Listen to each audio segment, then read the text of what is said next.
જય હિન્દ વિદ્યાર્થી મિત્રો, સ્વાગત છે તમારું આપણી આલ્ફા મીટ ચેનલમાં। તો આજે આપણે જોવાના છે ભારતીય બંધારણના મહત્વપૂર્ણ પ્રશ્નો। તો શરૂ કરીએ। પ્રશ્ન પહેલો, ભારતને બંધારણમાં શું કહેવામાં આવ્યું છે? તો એનો જવાબ આવશે યુનિયન ઓફ સ્ટેટ, એટલે કે રાજ્યોનો સંઘ। ત્યારબાદ પ્રશ્ન નંબર 2, ભારતનું વર્ણન કયા અનુચ્છેદમાં છે? તો અનુચ્છેદ 1માં ભારતનું વર્ણન છે। ત્યારબાદ પ્રશ્ન નંબર 3, નવા રાજ્યને સંઘમાં દાખલ કરવાની સત્તા કોને છે? તો એમાં જવાબ આવશે સી, નવા રાજ્યોને સંઘમાં દાખલ કરવાની સત્તા સંસદને છે। ત્યારબાદ પ્રશ્ન નંબર 4, રાજ્યની સીમા બદલવાની સત્તા કોને છે? તો રાજ્યની સીમા બદલવાની સત્તા સંસદને છે। ત્યારબાદ પ્રશ્ન નંબર 5, ભારત હાલમાં કેટલા રાજ્યો ધરાવે છે? તો ભારત છે એ હાલમાં 28 રાજ્યો ધરાવે છે। ત્યારબાદ પ્રશ્ન નંબર 6, નાગરિકતા સંબંધિત જોગવાઈઓ કયા ભાગમાં છે? તો નાગરિકતા સંબંધિત જોગવાઈઓ ભાગ 2માં આપેલી છે। ત્યારબાદ પ્રશ્ન નંબર 7, નાગરિકતા અંગે કાયદો બનાવવાની સત્તા કોને છે? તો સંસદને નાગરિકતા અંગે કાયદો બનાવવાની સત્તા છે। ત્યારબાદ પ્રશ્ન નંબર 8, નાગરિકતા અધિનિયમ કયા વર્ષે પસાર થયો? તો 1955માં નાગરિકતા અધિનિયમ પસાર થયો। ત્યારબાદ પ્રશ્ન નંબર 9, નાગરિકતા અંગે કાયદો બનાવવાની સત્તા કયા અનુચ્છેદ હેઠળ છે? તો અનુચ્છેદ 11 હેઠળ નાગરિકતા અંગે કાયદો બનાવવાની સત્તા છે। ત્યારબાદ પ્રશ્ન નંબર 10, ભારતીય નાગરિકતા કયા પ્રકારની છે? તો ભારતીય નાગરિકતા છે એ એકલ નાગરિકતા પ્રકારની છે। ત્યારબાદ ભારતના રાષ્ટ્રપતિ અંગેની જોગવાઈ કયા અનુચ્છેદમાં છે? તો 52માં ભારતના રાષ્ટ્રપતિ અંગેની જોગવાઈ છે। ત્યારબાદ ભારતના પ્રથમ રાષ્ટ્રપતિ કોણ હતા? તો ડૉક્ટર રાજેન્દ્ર પ્રસાદ છે એ ભારતના પ્રથમ રાષ્ટ્રપતિ હતા। ત્યારબાદ પ્રશ્ન નંબર 13, રાષ્ટ્રપતિની ચૂંટણી કોણ કરે છે? તો ચૂંટણી મંડળ છે એ રાષ્ટ્રપતિની ચૂંટણી કરે છે। ત્યારબાદ પ્રશ્ન નંબર 14, ઉપરાષ્ટ્રપતિ રાજ્યસભાના શું હોય છે? તો અધ્યક્ષ હોય છે। ઉપરાષ્ટ્રપતિ હોય છે એ રાજ્યસભાના અધ્યક્ષ હોય છે। જ્યારે રાષ્ટ્રપતિનું પદ ખાલી થાય ત્યારે રાજ્યસભાના અધ્યક્ષ એટલે કે ઉપરાષ્ટ્રપતિ છે એ રાષ્ટ્રપતિનું પદ સંભાળે છે 6 મહિના માટે। ત્યારબાદ પ્રશ્ન નંબર 15, ભારતના એટર્ની જનરલની નિમણૂક કોણ કરે છે? તો રાષ્ટ્રપતિ છે એ ભારતના એટર્ની જનરલની નિમણૂક કરે છે। ત્યારબાદ પ્રશ્ન નંબર 16, રાજ્યના રાજ્યપાલની નિમણૂક કોણ કરે છે? તો રાષ્ટ્રપતિ છે એ રાજ્યના રાજ્યપાલની નિમણૂક કરે છે। ત્યારબાદ રાજ્યની કાર્યપાલક સત્તા કોના નામે ચાલે છે? તો રાજ્યપાલના નામે રાજ્યની કાર્યપાલક સત્તા ચાલે છે। ત્યારબાદ પ્રશ્ન નંબર 18, રાજ્ય મંત્રી પરિષદ કોના પ્રત્યે સામૂહિક રીતે જવાબદાર હોય છે? તો રાજ્ય મંત્રી પરિષદ હોય એ વિધાનસભા પ્રત્યે સામૂહિક રીતે જવાબદાર હોય છે। ત્યારબાદ રાજ્ય વિધાનસભાનો કાર્યકાળ કેટલો હોય છે? તો 5 વર્ષ માટે રાજ્ય વિધાનસભાનો કાર્યકાળ હોય છે। ત્યારબાદ રાજ્યના મહાધિવક્તા એટલે કે એડવોકેટ જનરલની નિમણૂક કોણ કરે છે? તો રાજ્યપાલ છે એ રાજ્યમાં એડવોકેટ જનરલની નિમણૂક કરે છે। ત્યારબાદ ભારતના પ્રથમ રાષ્ટ્રપતિ કોણ હતા? તો ડૉક્ટર રાજેન્દ્ર પ્રસાદ છે એ ભારતના પ્રથમ રાષ્ટ્રપતિ હતા।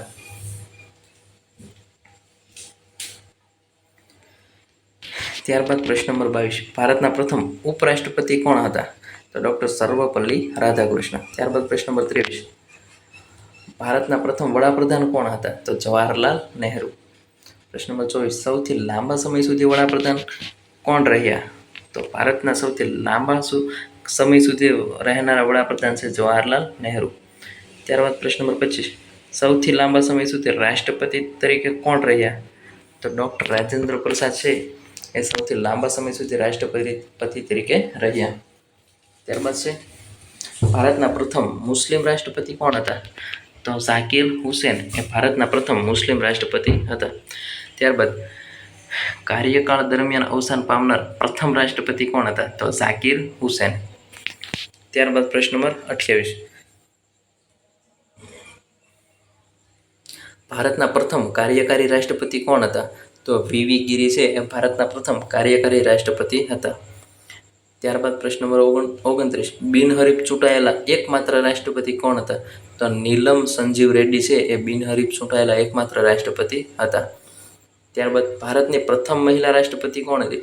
તો કે ભાઈ પ્રતિભા પાટીલ છે એ ભારતના પ્રથમ મહિલા રાષ્ટ્રપતિ હતા। ત્યારબાદ ભારતની પ્રથમ આદિવાસી મહિલા રાષ્ટ્રપતિ કોણ છે? તો દ્રૌપદી મુર્મુ છે એ ભારતના પ્રથમ આદિવાસી મહિલા રાષ્ટ્રપતિ છે. ત્યારબાદ ભારતના મિસાઇલ મેન તરીકે ઓળખાતા રાષ્ટ્રપતિ કોણ હતા? તો એપીજે અબ્દુલ કલામ છે એ ભારતના મિસાઇલ મેન તરીકે ઓળખાતા રાષ્ટ્રપતિ હતા. ત્યારબાદ ગુલઝારીલાલ નંદા કેટલા વખત કાર્યકારી વડાપ્રધાન બન્યા? તો 2 વખત ગુલઝારીલાલ નંદા છે એ 2 વખત કાર્યકારી વડાપ્રધાન બન્યા હતા. ત્યારબાદ પ્રશ્ન નંબર 34, ભારતના સૌથી યુવા વડાપ્રધાન કોણ હતા? તો કે ભાઈ રાજીવ ગાંધી. ત્યારબાદ ભારતના પ્રથમ ગેર કોંગ્રેસી વડાપ્રધાન કોણ હતા? તો મોરારજીભાઈ દેસાઈ.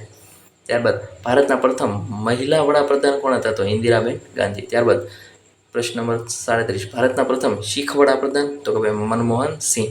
ત્યારબાદ સૌથી ઓછા સમય માટે વડાપ્રધાન કોણ રહ્યા? તો કે ભાઈ અટલ બિહારી વાજપેયી. એ સૌથી ઓછા સમય માટે વડાપ્રધાન રહ્યા. ત્યારબાદ ભારતના વર્તમાન રાષ્ટ્રપતિ? તો કે ભાઈ દ્રૌપદી મુર્મુ. અને ભારતના વર્તમાન ઉપરાષ્ટ્રપતિ? જગદીપ ધનખડ. ત્યારબાદ પ્રશ્ન નંબર 41, કટોકટીની જોગવાઈઓ બંધારણના કયા ભાગમાં છે? તો ભાગ 18માં. ત્યારબાદ પ્રશ્ન નંબર 42, કટોકટી સંબંધિત અનુચ્છેદો ક્યાં છે? તો 352 થી 360 છે એ કટોકટી સંબંધિત અનુચ્છેદો છે. 352 થી 360. ત્યારબાદ પ્રશ્ન નંબર 43, ભારતમાં કેટલા પ્રકારની કટોકટીની જોગવાઈ છે? તો 3 પ્રકારની. રાષ્ટ્રીય કટોકટી કયા અનુચ્છેદ હેઠળ છે? તો હવે 352. ત્યારબાદ રાજ્યમાં રાષ્ટ્રપતિ શાસન કયા અનુચ્છેદ હેઠળ લાગે? તો 356. અને નાણાકીય કટોકટી કયા અનુચ્છેદ હેઠળ જાહેર થાય છે? 360. મોસ્ટ આઈએમપી ત્રણેય કટોકટી છે. રાષ્ટ્રીય 352, રાજ્યમાં રાષ્ટ્રપતિ શાસન 356 અને નાણાકીય કટોકટી 360. ત્યારબાદ રાષ્ટ્રીય કટોકટી જાહેર કરવાની સત્તા કોને છે? તો કે ભાઈ રાષ્ટ્રપતિ છે એ રાષ્ટ્રીય કટોકટી જાહેર કરે છે. ત્યારબાદ રાષ્ટ્રીય કટોકટીની જાહેરાત કેટલા સમયમાં સંસદ દ્વારા મંજૂર થવી જોઈએ? તો 1 મહિનામાં રાષ્ટ્રીય કટોકટીની જાહેરાત બાદ 1 મહિનામાં સંસદમાંથી પસાર થવી જરૂરી છે કે મંજૂર થવી જરૂરી છે. ટૂંકમાં રાષ્ટ્રીય કટોકટીની જાહેરાત થાય ત્યારબાદ 1 મહિનાની અંદર સંસદમાં એની મંજૂરી લેવી જરૂરી છે કે મંજૂરી મળવી જરૂરી છે 1 મહિનાની અંદર. પ્રશ્ન નંબર 49, 44માં બંધારણીય સુધારા પહેલાં મંજૂરી માટે કેટલો સમય હતો? તો 2 મહિના હતા. ત્યારબાદ પ્રશ્ન નંબર 50, રાષ્ટ્રીય કટોકટીના કારણોમાં કયો સમાવેશ થતો નથી? તો યુદ્ધ છે, બાહ્ય આક્રમણ, સશસ્ત્ર બળો, આ બધા છે એના દ્વારા રાષ્ટ્રીય કટોકટી લાગુ પડી શકે, પરંતુ દુષ્કાળના લીધે રાષ્ટ્રીય કટોકટી જાહેર થતી નથી. એટલે દુષ્કાળ એ એનું કારણ નથી. ત્યારબાદ પ્રશ્ન નંબર 51, આંતરિક અશાંતિ શબ્દને કયા સુધારાથી સશસ્ત્ર બળોમાં બદલવામાં આવ્યો? તો મોસ્ટ એમપી 44માં બંધારણીય સુધારા દ્વારા આંતરિક અશાંતિ હતી એના બદલે સશસ્ત્ર બળવો કરી નાખવામાં આવ્યો. ત્યારબાદ પ્રશ્ન નંબર 52, ભારતમાં પ્રથમ રાષ્ટ્રીય કટોકટી ક્યારે જાહેર થઈ હતી? તો 1962માં રાષ્ટ્રીય કટોકટી જાહેર થઈ હતી. ત્યારબાદ પ્રશ્ન નંબર 53, 1962ની કટોકટી કયા કારણસર જાહેર થઈ હતી? તો ચીન આક્રમણના લીધે 1962માં કટોકટી જાહેર થઈ હતી. ત્યારબાદ 1975ની કટોકટી કયા વડાપ્રધાનના સમયમાં જાહેર થઈ હતી? તો ઇન્દિરા ગાંધીના સમયમાં 1975ની કટોકટી જાહેર થઈ હતી. અને આ 1975ની કટોકટી કયા આધાર પર જાહેર કરવામાં આવી? તો કે ભાઈ આંતરિક અશાંતિ. ત્યારબાદ પ્રશ્ન નંબર 56, અત્યાર સુધી ભારતમાં રાષ્ટ્રીય કટોકટી કેટલી વખત જાહેર થઈ છે? તો 3 વખત. રાષ્ટ્રીય કટોકટી કેટલી વખત? 3 વખત. ત્યારબાદ પ્રશ્ન નંબર 57, રાષ્ટ્રીય કટોકટી દરમિયાન લોકસભાનો કાર્યકાળ કેટલો વધારી શકાય છે? તો 1 વર્ષ સુધી વધારી શકાય છે.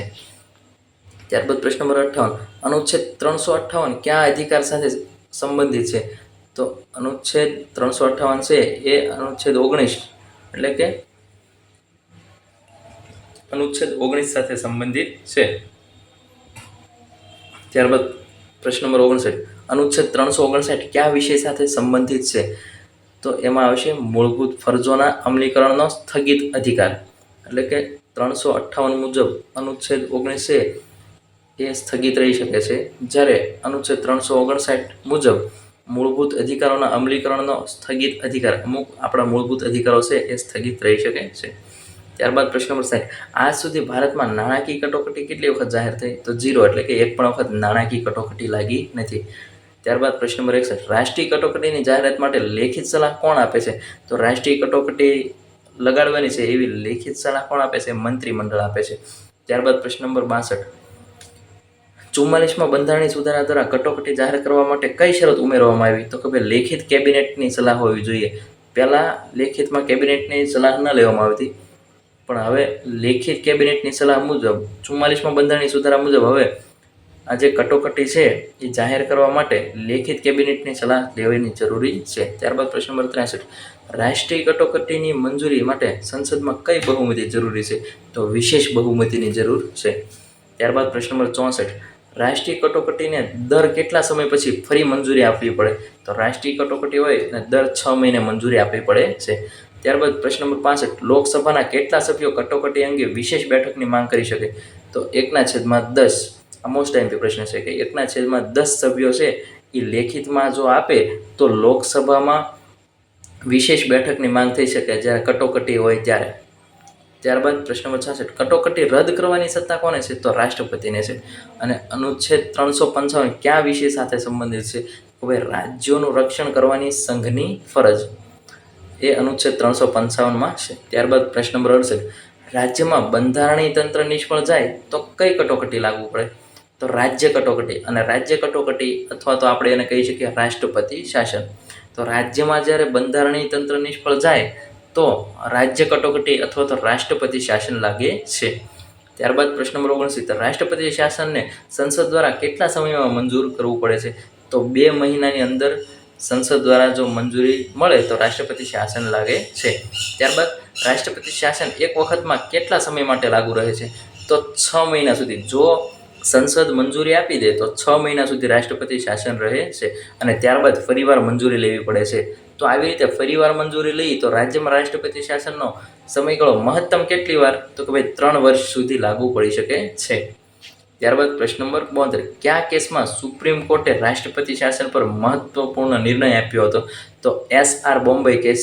મોસ્ટ એમપી SR બોમ્બે કેસમાં સુપ્રીમ કોર્ટે રાષ્ટ્રપતિ શાસન પર મહત્વપૂર્ણ નિર્ણય આપ્યો હતો. ત્યારબાદ SR બોમ્બે કેસ કયા વર્ષે? તો કે ભાઈ 1994. ત્યારબાદ પ્રશ્ન નંબર 74, નાણાકીય કટોકટી જાહેર થયા પછી સરકારી કર્મચારીઓના પગારમાં શું થઈ શકે? તો કે ભાઈ ઘણી વખત જો નાણાકીય કટોકટી જાહેર થાય તો ઘણી વખત સરકારી કર્મચારીઓનો પગાર પણ ઘટી શકે છે. અથવા અને પ્રશ્ન 75, નાણાકીય કટોકટી દરમિયાન ન્યાયાધીશોના પગારમાં પણ ઘટાડો થઈ શકે છે? તો કે ભાઈ એનો જવાબ છે હા. ઘણી વખત ન્યાયાધીશોના પગારમાં પણ ઘટાડો થઈ શકે છે. ત્યારબાદ પ્રશ્ન 76, રાષ્ટ્રીય કટોકટી દરમિયાન કેન્દ્ર રાજ્ય સંબંધોમાં શું ફેરફાર થાય છે? તો કે ભાઈ કેન્દ્ર છે એ વધુ શક્તિશાળી બને. રાષ્ટ્રીય કટોકટીમાં કેન્દ્ર છે એ વધુ શક્તિશાળી બને છે. ત્યારબાદ અનુચ્છેદ 356નો પ્રથમ વખત ઉપયોગ કયા રાજ્યમાં થયો હતો? તો મોસ્ટ એમપી કેરળમાં અનુચ્છેદ 356નો પ્રથમ વખત ઉપયોગ થયો હતો. ત્યારબાદ 78, કેરળમાં પ્રથમ વખત રાષ્ટ્રપતિ શાસન કયા વર્ષે લાગુ પડ્યું? તો 1959. ત્યારબાદ પ્રશ્ન નંબર 79, કટોકટીની જોગવાઈઓ કયા દેશના બંધારણથી પ્રેરિત છે? કયા દેશમાંથી? તો કે ભાઈ જર્મનીનું વાઇમર બંધારણમાંથી કટોકટી લેવામાં આવેલી છે. ત્યારબાદ પ્રશ્ન નંબર 80, 44માં સુધારા પછી કયો મૂળભૂત અધિકાર કટોકટી દરમિયાન પણ સ્થગિત કરી શકાતો નથી? તો અનુચ્છેદ 21 છે જીવન જીવવાનો અધિકાર. એને 44માં બંધારણીય સુધારા પછી આપણો આ મૂળભૂત અધિકાર છે એને સ્થગિત કરી શકાતો નથી. અનુચ્છેદ 20 કયા વિષય સાથે સંબંધિત છે? તો 20 છે એ દોષારોપણ બાબતે રક્ષણ સાથે સંબંધિત છે. ત્યારબાદ પ્રશ્ન નંબર 82, 44માં સુધારા પછી કટોકટી દરમિયાન કયા 2 અધિકારો સ્થગિત કરી શકાતા નથી? તો 20 અને 21 એને સ્થગિત કરી શકાતા નથી. ત્યારબાદ પ્રશ્ન નંબર 83, રાષ્ટ્રીય કટોકટી દરમિયાન રાજ્ય યાદી એટલે કે સ્ટેટ લિસ્ટ પર કાયદો બનાવવાની સત્તા કોને મળે છે? તો સંસદ છે એ રાષ્ટ્રીય કટોકટી દરમિયાન રાજ્ય યાદી પર કાયદો બનાવી શકે છે. ત્યારબાદ પ્રશ્ન નંબર 84, રાષ્ટ્રીય કટોકટી દરમિયાન કેન્દ્ર રાજ્યોને કયા પ્રકારના નિર્દેશ આપી શકે છે? તો ભાઈ કોઈ પણ વિષય પર નિર્દેશ આપી શકે છે. રાષ્ટ્રીય કટોકટી દરમિયાન કેન્દ્ર છે એ રાજ્યોને કોઈ પણ વિષય પર નિર્દેશ આપી શકે છે, સૂચનાઓ આપી શકે છે. ત્યારબાદ પ્રશ્ન નંબર 85, રાષ્ટ્રીય કટોકટીની ઘોષણાને ન્યાયિક સમીક્ષા હેઠળ લાવી શકાય છે? એની ન્યાયિક સમીક્ષા થઈ શકે? તો કે ભાઈ હા, રાષ્ટ્રીય કટોકટીની ઘોષણા થાય તો એને ન્યાયિક સમીક્ષા હેઠળ લાવી શકાય છે. ત્યારબાદ પ્રશ્ન નંબર 86, 44માં સુધારા પહેલા અનુચ્છેદ 19 કયા પ્રકારની રાષ્ટ્રીય કટોકટીમાં સ્થગિત થયો હતો? તો કે ભાઈ તમામ રાષ્ટ્રીય કટોકટીમાં અનુચ્છેદ 19 છે એ સ્થગિત થયો હતો. ત્યારબાદ પ્રશ્ન નંબર 87, 44માં સુધારા પછી અનુચ્છેદ 19 કઈ પરિસ્થિતિમાં સ્થગિત થઈ શકાય? તો યુદ્ધ અથવા બાહ્ય આક્રમણ હોય ત્યારે અનુચ્છેદ 19 છે એ સ્થગિત થઈ શકે છે. 44માં બંધારણીય સુધારા બાદ યુદ્ધ અથવા તો બાહ્ય આક્રમણમાંથી જે સ્વતંત્રતાને લગતો છે અનુચ્છેદ 19. ત્યારબાદ પ્રશ્ન નંબર 88, અનુચ્છેદ 358 આપોઆપ કયા અધિકારને અસર કરે છે? તો અનુચ્છેદ 19ને અસર કરે છે. ત્યારબાદ અનુચ્છેદ 359 હેઠળ રાષ્ટ્રપતિ શું સ્થગિત કરી શકે? તો અધિકારોના અમલીકરણ માટે કોર્ટમાં જવાનો અધિકાર છે કે ભાઈ અમને આ વાણી સ્વતંત્રતાનો અધિકાર નથી મળતો કટોકટીના સમયે, તો એમાં આપણે જે કોર્ટમાં જવાનો અધિકાર છે આપણા મૂળભૂત અધિકારો માટે, એ સ્થગિત થઈ શકે છે. અનુચ્છેદ 359 હેઠળ રાષ્ટ્રપતિ છે એને સ્થગિત કરી શકે છે. ત્યારબાદ પ્રશ્ન નંબર 90, રાષ્ટ્રપતિ શાસન દરમિયાન રાજ્યની કાર્યપાલક સત્તા કોણ ચલાવે છે? તો રાષ્ટ્રપતિના નામે રાજ્યપાલ ચલાવે છે. ત્યારબાદ પ્રશ્ન નંબર 91, રાષ્ટ્રપતિ શાસન દરમિયાન રાજ્ય વિધાનસભાનું શું થઈ શકે છે? તો સ્થગિત થઈ શકે. વિધાનસભા હોય કાં તો સ્થગિત થઈ જાય અથવા વિસર્જિત થઈ જાય છે. ત્યારબાદ પ્રશ્ન નંબર 92, અનુચ્છેદ 365 કયા વિષય સાથે સંબંધિત છે? તો કેન્દ્રના નિર્દેશોનું પાલન ન થવું, એટલે કે અનુચ્છેદ 365 કેન્દ્રના નિર્દેશનોનું પાલન ન થવું, જ્યારે કેન્દ્ર જે આદેશ આપે એનું પાલન ન થાય ત્યારે અનુચ્છેદ 365 લાગુ થાય છે. ત્યારબાદ પ્રશ્ન નંબર 93, જો રાજ્ય કેન્દ્રના નિર્દેશોનું પાલન ન કરે તો કઈ કટોકટીનો આધાર બની શકે? તો અનુચ્છેદ 356. ત્યારબાદ પ્રશ્ન નંબર 94, નાણાકીય કટોકટી દરમિયાન રાજ્યના નાણાકીય પ્રસ્તાવો કોની મંજૂરી માટે મોકલવા પડી શકે? હવે રાષ્ટ્રપતિની મંજૂરી માટે મોકલવા પડી શકે છે. ત્યારબાદ પ્રશ્ન નંબર 95, આજ સુધી ભારતમાં સૌથી વધુ વખત રાષ્ટ્રપતિ શાસન કયા રાજ્યમાં લાગુ પડ્યું? તો ભાઈ યુપીમાં. ત્યારબાદ પ્રશ્ન નંબર 96, કટોકટીની જોગવાઈઓને ભારતીય બંધારણની કઈ વિશેષતા સાથે જોડવામાં આવે છે? તો એકાત્મક જોગ સાથે જોડવામાં આવે છે. ત્યારબાદ પ્રશ્ન નંબર 97, રાષ્ટ્રીય કટોકટીની ઘોષણાને ન્યાયિક સમીક્ષા હેઠળ લાવી શકાય છે? તો કે ભાઈ હા. ત્યારબાદ પ્રશ્ન નંબર 98, 1975ની આંતરિક કટોકટી કેટલા સમય સુધી ચાલી હતી? તો 21 મહિના સુધી ચાલી હતી. ત્યારબાદ પ્રશ્ન નંબર 99, 1975ની કટોકટી દરમિયાન ભારતના રાષ્ટ્રપતિ કોણ હતા? તો ફખરુદ્દીન અલી અહમદ. ત્યારબાદ પ્રશ્ન નંબર 100, 1975ની કટોકટી જાહેર કરવાની ભલામણ કયા વડાપ્રધાને કરી હતી? તો મોસ્ટ એમપી ઇન્દિરા ગાંધીએ 1975માં કટોકટી જાહેર કરવાની ભલામણ કરી હતી. તો આ હતા વિદ્યાર્થી મિત્રો કટોકટીને લગતા મોસ્ટ એમપી પ્રશ્નો. થેન્ક યુ વિદ્યાર્થી મિત્રો. તો મળીએ પાછા નેક્સ્ટ લેક્ચરમાં. જય હિન્દ, જય ભારત.